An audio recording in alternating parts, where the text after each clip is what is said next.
Okay, quick perspective shot. This is in the ceiling of the greenhouse, right up by the ceiling boards. It's 84 degrees. It's about 80 down where my head is, where I'm working, if I'm standing on the ground. Problem is, I'm putting boards up, face boards, or I don't know what you call them, along this edge here, or along the front to cover up this insulation here. So I'm just getting started on that. I had to put up a lot of support boards across here. I had to add about 2 inches by 1.5 inches. So a lot of screwing, a lot of driving, and this video is going to be more about tools real quick. Few-minute video, just considerations if you're going to buy tools for a project like this. Some things I've learned over 30 years of buying this stuff. Okay, more like 20 of cordless stuff. And what I want to talk about is this Bauer set from Harbor Freight. I picked this up. Comes with a drill, or this driver comes with a battery and charger, 1.5 hour battery. The extra batteries are like 20 something bucks. If you get the 3 amp hour batteries, they're $44. Okay, so that's a 3 amp hour right there. And so that's $44. So I picked up a couple of these just to have them so they'll last a little longer. Supposedly you can get a little bit more power out of them as well for your tools. So I also bought the 20 volt drill, not the impact drill, but the drill 20 volt drill. It also came with battery and charger. I think it was $59 as well on sale with the $10 off coupon. So not bad prices, not best tools, not worst tools, kind of middle of the road. And if you're building a project like this, those are probably okay tools to buy. I've used these Ryobi tools for, my wife bought me my very first set in 2001. And this drill right here was in the kit. And it's 2019 now, so I didn't do the math, but that's a few years. It's over 15 years. This drill it's been dropped, it's been banged around, it's been moved multiple times from different places we've lived. And I finally gave me a problem the other day, and I just went out and bought these Bauer tools. I've been thinking about buying them anyway. The batteries are kind of inexpensive. They're not $100 a battery. Like if I go to buy a 3 amp hour battery for this Ryobi drill at Home Depot, it's $99. And that's just, to me, that's just ridiculous. That same 3 amp hour battery for the Harbor Freight tools, that one right there is $44. So that's why I'm going with these tools. Are they the best? No. Are they the worst? No. Did they cost much? No. Will they last me a few years that I'll be happy? Yes. And here's why. One of my buddies just bought the $1,000 DeWalt brushless set. It's got all the tools, the Sawzall, the circular saw. It's awesome set. Came with 2 batteries. He got it on Christmas sale, so he didn't pay quite $1,000 for it, but it's a lot of money. And do you really need to spend all that money on brushless tools? And here's my thought, and my answer is, I don't think you do at this point. At some point, all the tools will be brushless, but until then, I don't need them. And here's why. This drill, 2001 is when my wife bought me this kit. Circular saw, drill, Sawzall. The Sawzall I destroyed about 2 years ago. I finally was doing a heavy project with it and was just hammering on it, and it was full of drywall dust. It just died. And I tried to clean it out, but I couldn't resuscitate it. This I was using to start my auger. The other day we were ice fishing, and the battery kept falling out. And here's why the battery is falling out. So this is my whole point. The plastic on this, how many years is that? I'm going to just say 17 or 18 years old, is just crumbling, okay? It's just breaking. And it's not the drill's fault. It's had a hard life, but look at that. I mean, the battery was flopping out, so I had to tape it in with electrical tape just to get it to stay in. I was even holding it upside down trying to start it so the battery would stay in. It still came out, okay? So I was just like, I'm going to go buy new drills. It took 18 years is a good life, and I'm going to go buy new drills. So I did. But look. Okay, so my point, this is not brushless. Brushless didn't even exist back then. Of course, we didn't even have impact drivers. Quarter-inch impact drivers like this right here didn't exist in 2000. Nobody had, I mean, if anybody had them, I didn't. I don't remember ever seeing them back then. And so I used this to drive screws. And it drilled and drove screws for decks and carports that I built and all kinds of projects at all different houses. It's had a hard life. It's still going. It's not brushless, is my point. It's 18 years old. It's crumbling around the tool. Do you really need a brushless tool that's going to last 30 years? I mean, let's say a brushless tool lasts 10 years beyond this, 28 years. Okay, maybe if you're spending $1,000 on the DeWalt, then it's worth it. But the way, I mean, I don't use them every day, so it's okay. But I do drop them. They do, I ran over my flashlight the other day with my truck.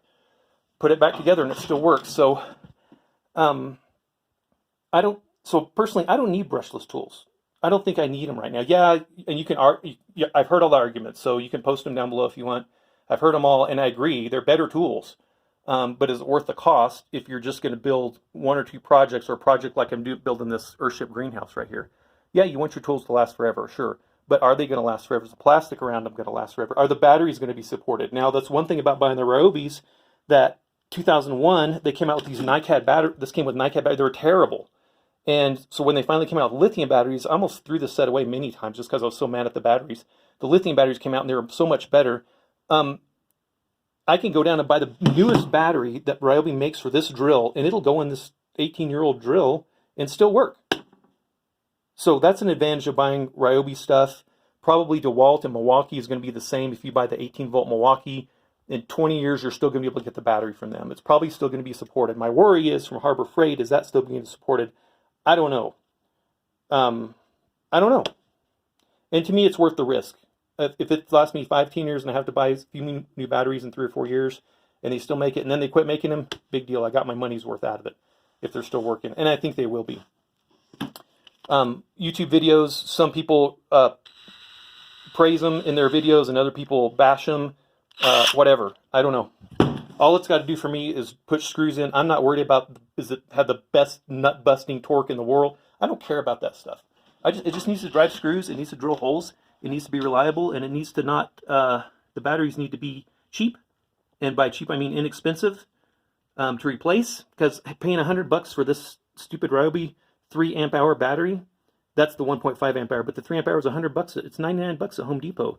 And these at Harbor Freight, these 3 amp hours are $40. 44 exactly. So that's why I bought the Bauer tools. The Hercules were probably supposedly better quality, a little more expensive. The batteries are a little more expensive as well. Those are from Harbor Freight as well. I don't know. So here's some things that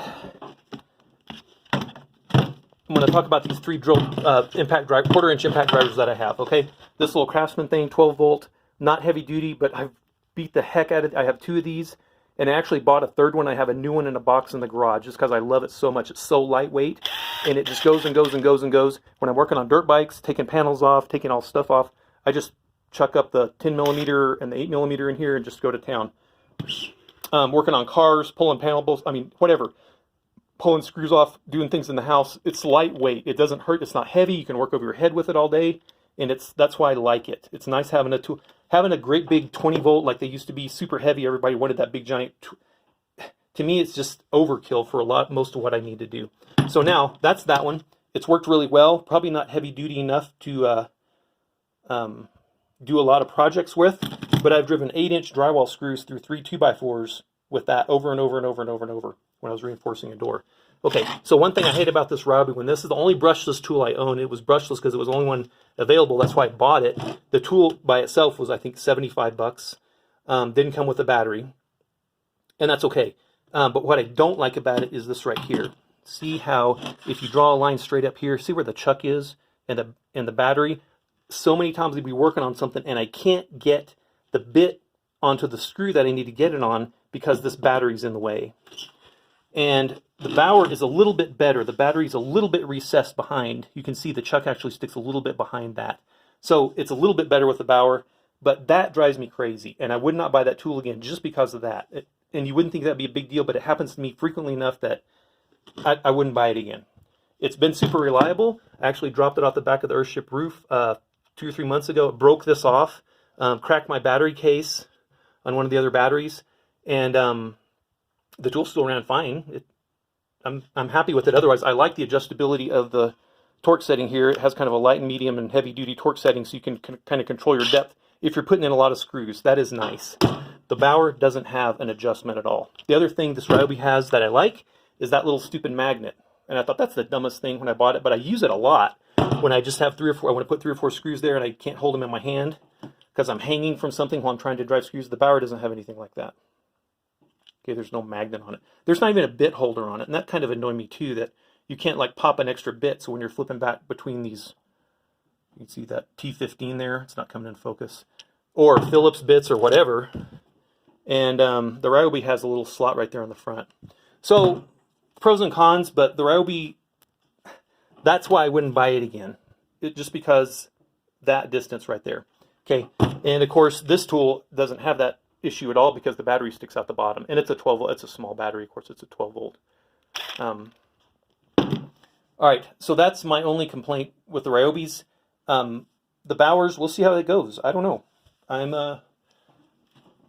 know that it's not as expensive as the